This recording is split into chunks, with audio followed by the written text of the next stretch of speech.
લાંબા વાળ તો થતા નહીં હતા એટલે પાછા ટૂંકા કરાવી. So hello, good morning guys. તો સવારમાં નાવા વગર કરી લીધો ચાય અને નાસ્તો, પછી નાવા ગઈ.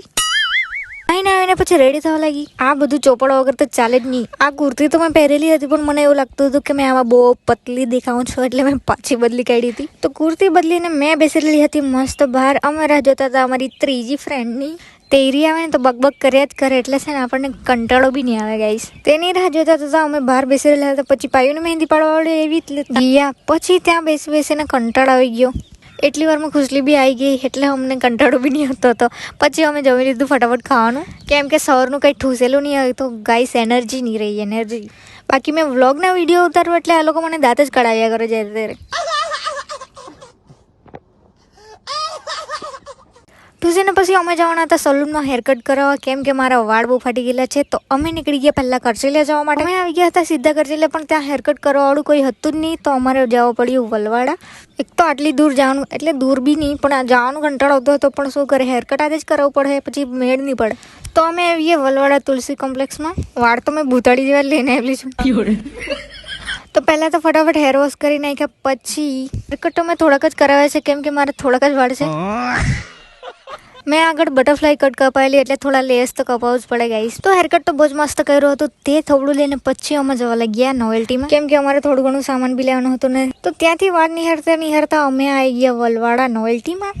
ને ભાઈ સાહેબ તાપ તો એટલો લાગે ને, એટલા જ ભર તાપે નીકળ્યા હતા અમે સાચું જ. પછી નોવેલ્ટીમાંથી બધું સામાન લેવાનું હતું તે લઈ લીધું. તે બધું લઈને અમે જવા લાગ્યા સિડલીના ઘરે, કેમ કે ત્યાંથી અમારે બ્લાઉઝ લેવાની છે. હજુ તો આજે તો અમે રખડીને જ કાળિયાથી જવાનું છે. પછી ત્યાંથી સેજુનતાથી બ્લાઉઝ લઈ લીધી. પછી એ ઠંડુ લઈ આવી હતી તે પીવા બેઠા ને તે જ મેચ ખાલી કરતી હતી. દારૂ પીવા જાણે બેહેલા હોય તે કાચના ગ્લાસ મસ્ત આપેલા છે એણે.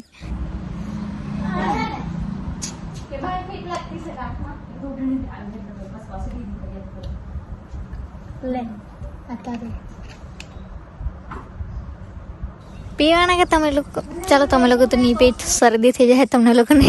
મેં જ પી જેમ.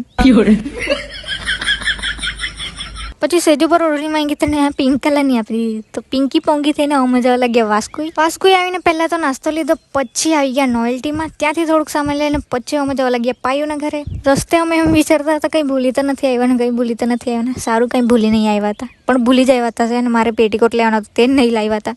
પછી ત્યાં આવીને પાછું ઠંડુ પીધું એટલે જ મને આજે શરદી થઈ ગયેલી છે. તે પીને અમે તો મસ્ત બહાર બેસી રહેલા હતા. પછી સાંજે હું આવી હતી વિડીયો એડિટ કરવા ઉપર ધાબા પર, પણ મારાથી એ વિડીયો એડિટ જ નથી હોતું. મેં સવારે એડિટ કરું છું. આ ફ્લાવર્સ મને બહુ જ ગમે છે. જો આજે જ હેરકટ કર્યું એટલે 2-3 વાર તો બતાવવાનું બને ને મારું ગાઈસ, નહીં કે? એમ તો મારે આટલા શોર્ટ નહીં કરવા હતા, પણ શું કરું, મારા વાળ જ એટલા ફાટી ગયેલા કે આટલા શોર્ટ કરવા પડ્યા ગાઈસ.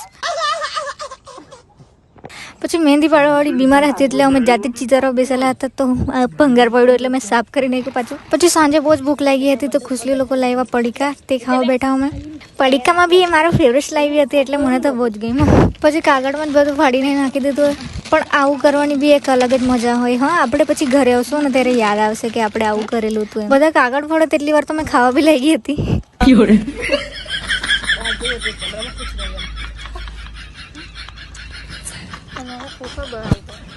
તે ખાઈને પછી અમે ગયા સાંજે મહેંદી પાડવા માટે, કેમ કે અમારી મહેંદી બાકી હતી. તો ત્યાં પછી પહેલાં મેચ બેસ થઈ, કેમ કે મારે હાથ સુકાવાના હતા, મને ગમે નહીં પછી ગીલું. તો આજના માટે આટલું જ. મળીએ કાલે.